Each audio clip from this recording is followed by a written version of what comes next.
So a couple of weeks ago, REDMAGIC released the Astra, a compact high-powered gaming tablet that marks a bold shift from their previous gaming tablet, which was known as the Nova.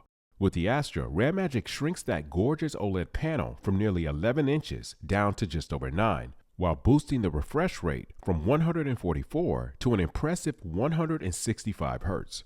However, immediately out of the box, I had two major gripes for the Astra: REDMAGIC's design choice for both the power button and the USB-C port placement, because both are positioned in a way that makes the tablet incompatible with a lot of USB-C based gamepads, a pretty big miss for a device marketed towards gamers. However, I recently got my hands on the official Shadow Blade Gamepad 3 from REDMAGIC, which is specifically designed for the Astra, and I have to say, it genuinely transforms the experience in more ways than I expected. The fit feels seamless and organic, and it turns the Astra into what feels like a true handheld gaming console, while still retaining the flexibility and the usability of a premium mini tablet.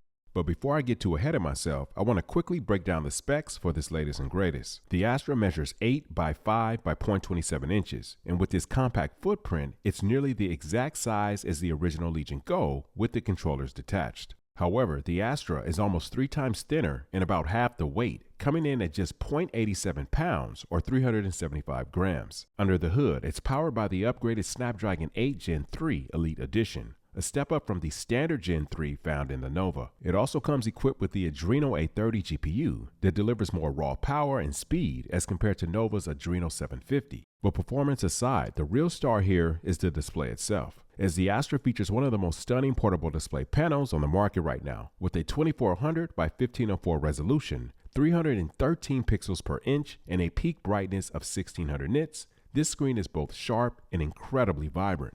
That's nearly 3 times brighter than the Legion Go and a full 600 nits brighter than the Steam Deck OLED. It's got an extremely glossy and reflective panel, incredible inky blacks, deep contrast, and silky smooth motion, thanks to the 165 refresh rate. And beyond native gaming, I've actually been using the Astra as a portable monitor for my handhelds and even as a remote play screen for my PS5, but more on that in a little bit. The Astra is also using REDMAGIC's ICE-X active cooling system, which uses liquid metal and a built-in turbo fan capable of spinning up to 20,000 RPM. Unfortunately, there's only one USB-C 3.2 port, which is located on the top right. It also features a single front-firing camera with a 1.9mm sensor capable of shooting 1080p at 30 FPS, and a rear 13-megapixel camera capable of shooting 4K at 30 FPS. Now, when it comes to REDMAGIC's Shadow Blade Gamepad 3, it offers a complete multi-platform wireless experience via Bluetooth 5.3 that delivers a surprisingly low latency gaming experience. And it eliminates the port center issue that makes the tablet incompatible with some third-party controllers. But this wireless method also means that the Shadow Blade 3 cannot support pass-through charging. So unfortunately, if your tablet and your gamepad runs out of juice at the same time, you'll have to charge each of them separately. Though if you go with the tabletop style setup like this, you can make it work without things feeling too cluttered. I also really like the fact the controller can be installed slightly lower than center, so that the power and the USB-C port aren't obstructed. You can also use the Gamepad 3 wired, as long as you attach it in this way that the USB-C side port isn't obstructed. But obviously, you won't be able to charge either device while gaming in this way. The controller is spring-loaded, by the way, and it can extend over 8 inches to accommodate various tablets and smartphone sizes, and I really like how this action auto-activates the pairing mode. When attached, the controllers lock into place securely and feel like a natural extension of the Astra, rather than simply an accessory. There's no noticeable wobble or flex, and the textured grips on each side give it a solid and comfortable feel, even during longer gaming sessions. For the best experience, you will need to install the latest version of the Gopper app to ensure that everything is syncing up properly with GameSpace. And once paired, there is a ton of customization features available with this gamepad. I'll leave a graphic up here that shows you various lighting customizations, turbo functions, macro button settings, etc. As for the controllers themselves, the layout is very reminiscent of modern console gamepads. It features Hall effect joysticks, very responsive ABXY face buttons, tactile triggers and bumpers, and it even features an elevated and very tactile D-pad. And I almost forgot that it even has additional macro buttons on the back for customizable shortcuts. Now, switching gears back to the Astra software itself, if you're not super familiar with how REDMAGIC gaming smartphones and tablets function, they operate off of the Android operating system, And in addition to being able to download any app available on the Google storefront, with the flip of a switch, REDMAGIC launches into a dedicated game space. Inside of game space, you can do things like customize your backdrop wallpaper, quickly toggle in between performance presets, customize GPU settings such as texture quality and anti-aliasing, and so on. There's even a plugin library built within GameSpace that allows you to customize various in-game add-ons such as crosshair and sound EQ. Now, while you're actively inside of a game, you can swipe in from the top on either side to reveal a host of beautifully organized and arranged quick toggles. I love being able to quickly monitor GPU and CPU frequencies here, and even toggle in between eco, balance, and rise presets. You can adjust refresh rates with a few clicks, and one of my personal favorites, activate a performance overlay. Now, when it comes to performance within the Android environment, the Astra doesn't disappoint. Thanks to the Snapdragon 8 Gen 3 Elite and the Adreno 830 GPU, everything I threw at the Astra ran flawlessly.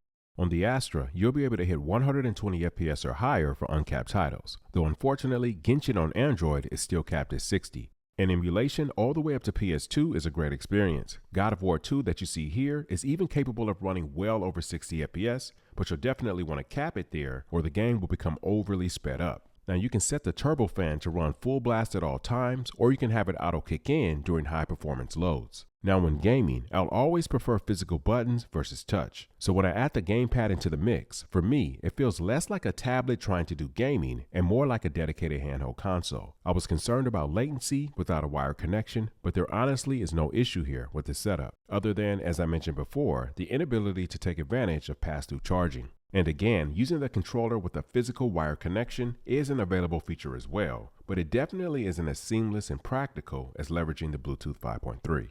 So as I mentioned briefly in the beginning, outside of native gaming, I've been using the Astra as a portable second screen and as a remote player monitor, and it absolutely excels at both.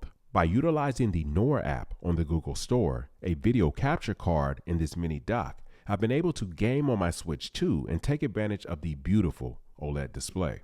This setup will also work for other PC handhelds such as the Steam Deck, and PS5 remote play on this 9-inch OLED screen is unreal, as the Astra supports up to Wi-Fi 7. Games like Spider-Man 2, God of War Ragnarok, I could run all day on this unit in this way with little concern for battery, given that all the processing is occurring over on the main console. And 1600 nits peak brightness means that outdoor use is no problem.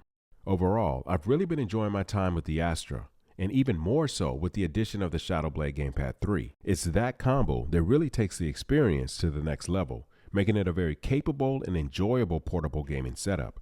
That said, there are a few things holding the Astra back from being an unquestionable top gaming tablet recommendation. First will be the placement of the power button, which is seriously problematic, depending on the gamepad that you're using, because it can unintentionally be compressed. However, a case can help mitigate this. Secondly, the off-center USB-C port seems designed specifically with the Shadowblade controller in mind, which is fine, but you don't want to limit compatibility in this way for users who might already have something like that laying around already.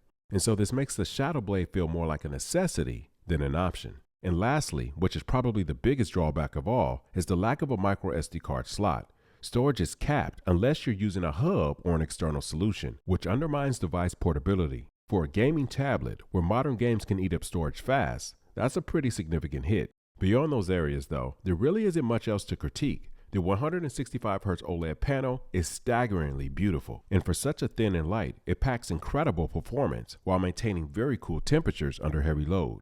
Compact, low-profile, high-powered gaming tablets like the Astra are starting to make more sense these days versus the larger 11 to 15-inch tablets, because once you start leveling up like that, it starts to feel like you might as well get a laptop.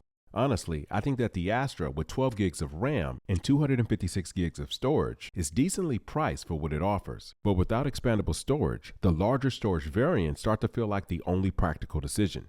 And truthfully, the $900 price tag for the 1TB model feels overpriced, considering the competitive landscape where other handheld gaming devices offer similar or better performance for the same or even less. And so I understand that REDMAGIC traditionally does not include micro SD card expansions in their tablets or their smartphones, but I just want to seriously implore them for future iterations, because it would make their base tier offerings much more attractive, especially to new mobile gaming enthusiasts looking for flexibility and value. As always, thanks for watching and supporting the channel, and I will see you guys in the next one.